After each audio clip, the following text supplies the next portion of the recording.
sin, Satan, sickness, or sabotage. 3 times I pleaded with the Lord about this, that it should leave me.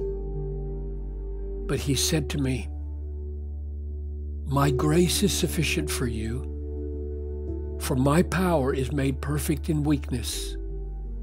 Therefore, I will boast all the more gladly of my weaknesses, so that the power of Christ may rest upon me." 2 Corinthians 12:8 and 9. Is the suffering that comes to the Christian because of persecution the same as the suffering that comes from cancer?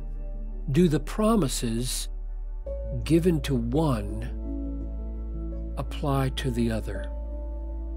My answer is yes.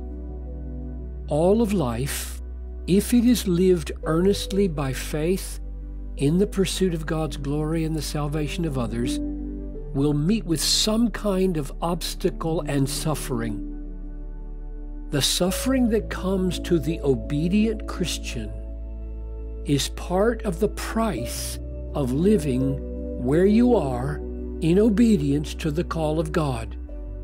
In choosing to follow Christ in the way He directs, we choose all that this path includes under His sovereign providence.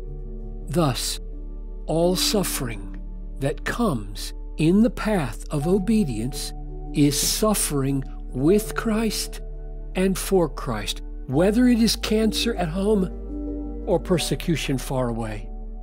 And it is chosen. That is, we willingly take the path of obedience where the suffering befalls us, and we do not murmur against God. We may pray, as Paul did, that the suffering be removed, 2 Corinthians 12:8. But if God wills, we embrace it as part of the cost of discipleship in the path of obedience on the way to heaven.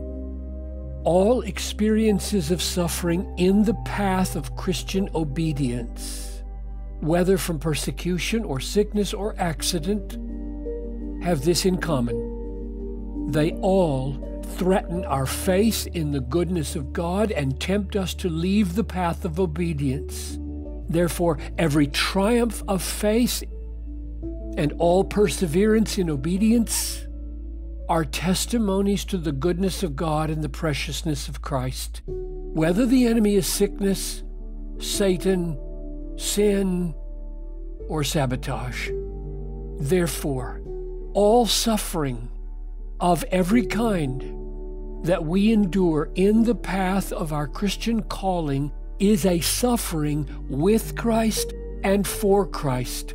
With Him, in the sense that the suffering comes to us as we are walking with Him by faith, and in the sense that it is endured in the strength He supplies through His sympathizing high priestly ministry to us, Hebrews 4:15.